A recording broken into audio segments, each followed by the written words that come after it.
When you try to imagine the very beginning of the Soviet automotive industry, it's easy to fall into the trap of picturing something large, organized, and already functioning like a well-established system.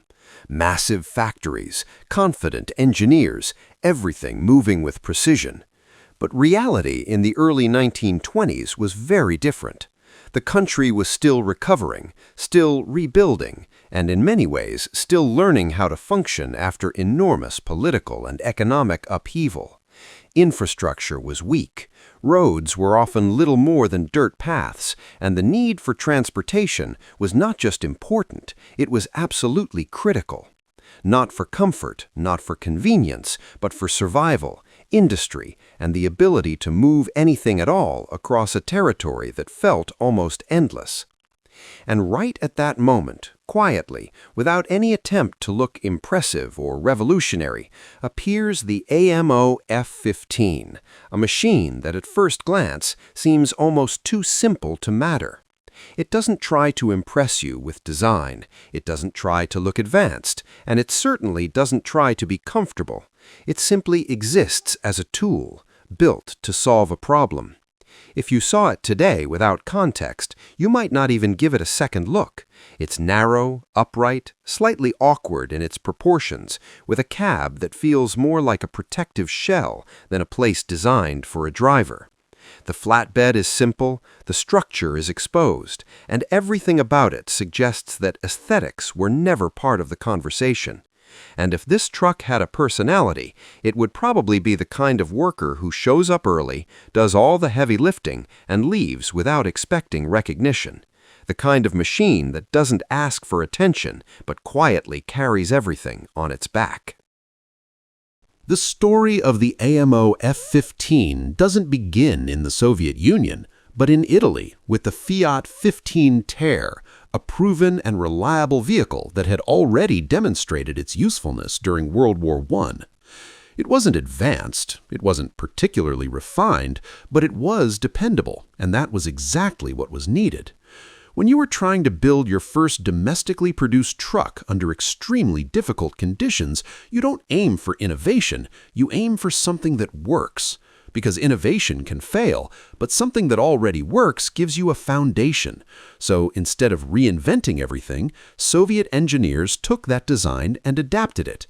And that word, adapted, sounds simple, but in reality it meant working with different materials, different tools, and a completely different industrial environment. Production began in 1924 at the Moscow Automobile Society plant under conditions that were far from ideal, with limited machinery, inconsistent materials, and a workforce that was learning the process while already doing it, essentially building trucks while figuring out how trucks are built. And yet, despite all of that, the AMO F-15 didn't just exist, it worked, and that alone made it important. Under the hood sat a 4.4-liter inline four-cylinder gasoline engine producing around 35 horsepower, which by modern standards sounds almost like a joke, something you'd expect from a piece of small equipment rather than a working truck. But context changes everything, because at the time it was enough. Not impressive, not fast, but sufficient to move a loaded vehicle across roads that were often rough, uneven, and sometimes barely recognizable as roads at all. The engine was paired with a manual transmission sending power to the rear wheels, and there were no electronics, no assistance systems, and no hidden complexity, just mechanical components doing exactly what they were designed to do. If something broke, you didn't need a computer to tell you what was wrong. You needed tools, patience, and sometimes a bit of improvisation. And let's be honest, improvisation was probably part of a design, whether anyone admitted it or not. Driving this truck was not something you did casually. It required attention, effort, and a certain level of physical involvement that modern drivers would find surprising. There was no power steering, which meant that turning the wheel required real strength, especially when the truck was loaded, and it almost always was.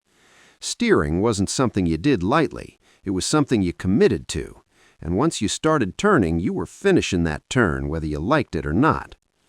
Braking required the same level of awareness because there were no modern systems to help you, only mechanical resistance and your own judgment, which meant you had to think ahead, plan your actions, and understand how the vehicle would respond. The suspension, based on leaf springs, meant that every bump in the road was transmitted directly to the driver, and considering the state of roads at the time, every trip became a physical experience, something you didn't just complete but felt the entire way through, like a conversation between the truck and the road, where the road was doing most of the talking. Despite all of this, the AMO F-15 could reach a top speed of about 30 miles per hour, which was perfectly suited to its purpose, fast enough to make progress, but slow enough to remain controllable in difficult conditions. In terms of size, the truck measured approximately 16.4 feet in length, about 6.6 feet in width, and stood around 7.5 feet tall, with a curb weight between 4,400 and 4,800 pounds, and a payload capacity of roughly 3,300 pounds.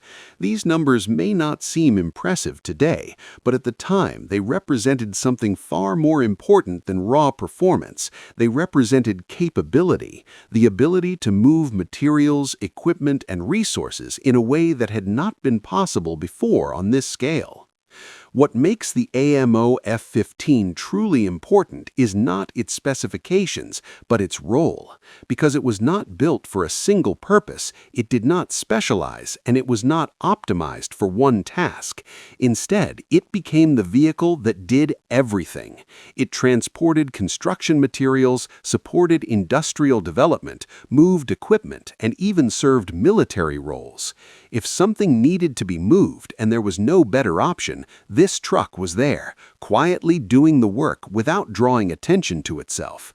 There is something almost philosophical about that kind of machine, because while many vehicles are remembered for their design or innovation, the AMO F-15 is remembered for its function, for being exactly what its time required and nothing more, and sometimes that is far more valuable than trying to be ahead of your time.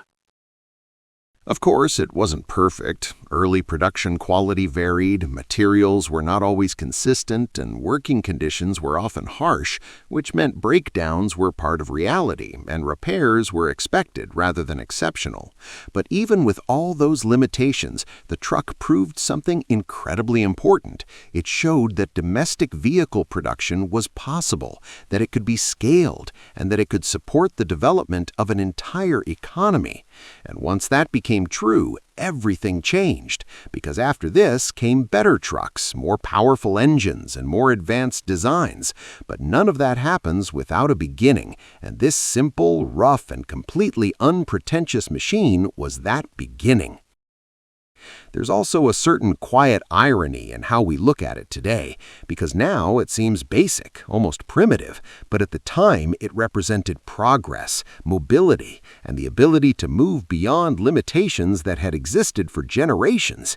It was not just a truck, it was a step forward, a tool that made other tools possible, and without it, everything that came later would have had a much harder time existing at all.